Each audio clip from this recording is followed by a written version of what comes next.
In this video, I'm going to go over my NFT flips for this week to show you how I made over $1,100 in a down market in two different marketplaces. In the Panini marketplace with NBA cards and also on Atomic Hub using wax, and that is with the Topps MLB cards. So let's go over my trades for the week.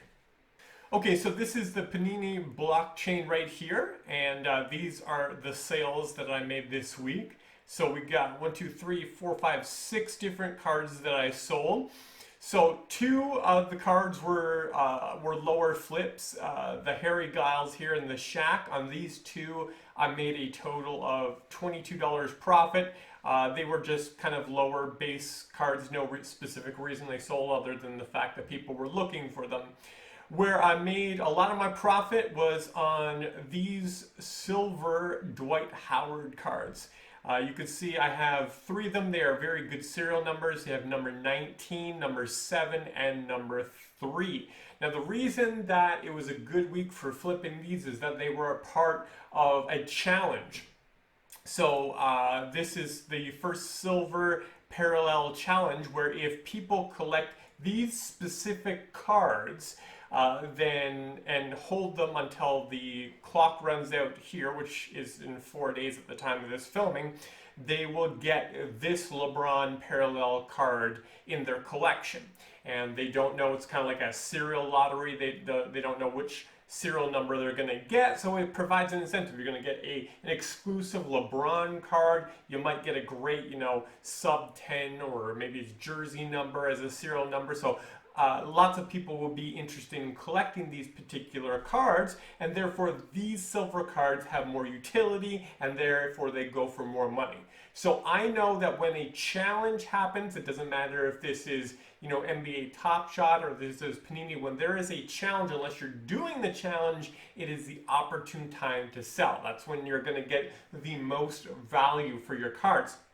So even if I have a card in my collection that I really like and I would like to keep, the fact is I still want to sell it during this challenge, because when the challenge is over, people will dump their cards and you'll be able to buy it back. Maybe not the exact serial number, so if you have number 1 or something like that, you might want to hang on to it, but you'll be able to buy it back at a lower price once the challenge is over.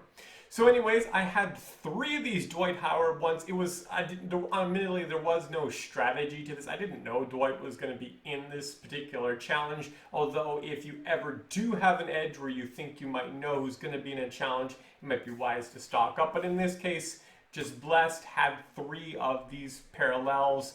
It's kind of funny. I actually only own 4 parallels, and 3 of them are Dwight Howard's. I just saw that they were at lower cost, good serial number, lower cost, so I picked them up. They ended up being in this challenge. So anyways, for the Dwight Howards, I spent a total of $80 on those 3 cards.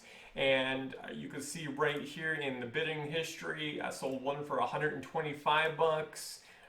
Sold another at $101, and then the last one went to that wasn't the last one, and then this one here for $99. So total profit made on the Dwight Howards was $245. You notice my eyes, I'm looking at a sticky here on the wall where I wrote it all down. And then the final sale on Panini was this red Prism card. Now, the reds and the greens were the first cards that Panini dropped. The reds, which were actually the first ones, are limited to 3. So there's only one of 3, 2 of 3, 3 of 3. And then the greens, which are limited to 2. So super rare cards, and I tried to get on the pack drop for both of them, but they were super limited. I think there was like 200 packs of the the green, and 300 packs of the red. Sure, there was tens of thousands of people trying to get one. I didn't get one, but once I knew that how limited they were, I went in the marketplace and looked for some deals. I ended up getting like 5 cards, so I sold my very first one of them here today.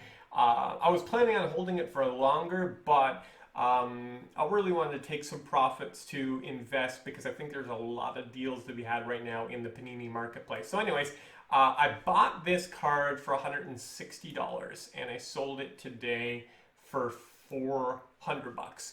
So if you take the sales of the Shaq and the Harry Giles, the 3 of the Dwight Howards, and the profit on the BAM, I made a total profit on Panini this week alone of $507. So really good week, really happy with that. Next up is on Atomic Hub, where I actually have my largest collection of Topps MLB cards. Now this is from Series 1, is the only one that they've dropped.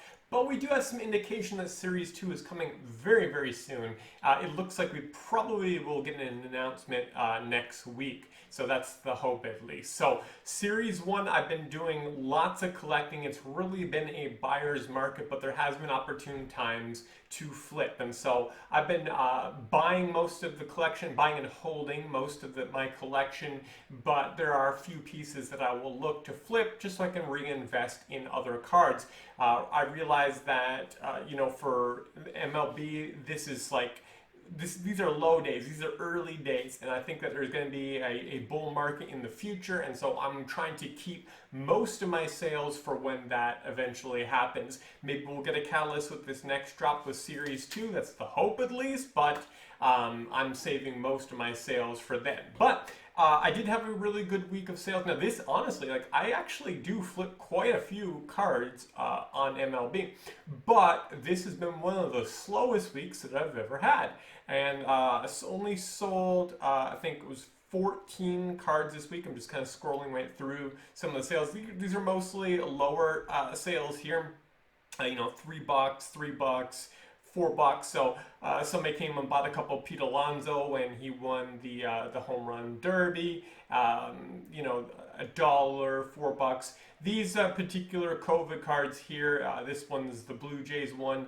I own 10 of these. Well, I actually own more, but I've been kind of taking some profits on these. I own 18 of these ones. These are all the COVID cards. I got 40 of these, so I've been taking some profits on some of these, just selling some of the higher serial number ones. These ones are only limited to 881, so it's just serial 769, 780, 852. So I've been selling the higher serial ones just to take some profits, and then kind of keeping the lower serial ones for a time in the future, because I know that these ones will be doing well. So my biggest sale, and even though it's been the slowest week, I had my biggest sale ever, with where I got the most profits for a card, and that right here was the Houston Astros cube right here, as you can see. So I ended up selling this card for $619. And this particular card I actually pulled from a pack. So the initial packs, it's hard to really judge because, I pulled one card, one, legendary card that paid for all my packs. So really everything that comes out of it, or all the other cards, are all just pure profit. So I'm just counting this as pure profit here, since I actually didn't pay for it, and all the pack costs are covered. So this is $619, my biggest sale ever. These are some of the other ones here where I flip. Let me just show you an example. It's like this Francisco card and this U card, U Darvish, $16 and $8. So, and then we got the Torres card, which is $24. So let me just show you some examples. So I ended up selling this one on July 11th, 6 days ago, for $25. And if we just go over to bought, let me just show you here, Torres. So I bought it the day before at $13. And so made a nice $11 profit for just one day of holding, which was pretty nice. Some of the other ones, I end up having to hold for longer. You just kind of scoop up a good deal and look for the right time to sell. So this one here I bought on May 23rd, so I held it for about 3 weeks. Bought it for $8.50, and I forget what I sold it for. Oh yeah, I sold it and made $8 profit. So from the from these sales that I made this week right here, I ended up making over $650 profit. It didn't actually total up all the smaller sales, so maybe it was a little bit more, but over $650 flipping Topps MLB cards. So that just between those two, I also did make a little bit money on Top Shot too, but it was quite minimal compared to these, so I didn't even count that. So I made over $1,150 profit flipping NFTs this week. This is something that I do on a very regular basis, something I want to do more and more of. So if you want to follow along this journey, you can subscribe and let me know if you want more of this content as I kind of give tips and let you know some of the wins and some of the fails, as well as my commentary on different MLB, Topps, Panini. You know, I've been even covering some of the other ones like the Space Jam drop, and so just NFTs that are really, you know, enticing. Looks like there's money to be made. I focus primarily on the sports market. But if you want to be following this, you can give me a subscribe and let me know in the comments what you want to see more of. But I hope to do these recaps on a semi-regular basis, especially when there's something you know, noteworthy to talk about. Okay, guys, best of luck as you also try buying and flipping.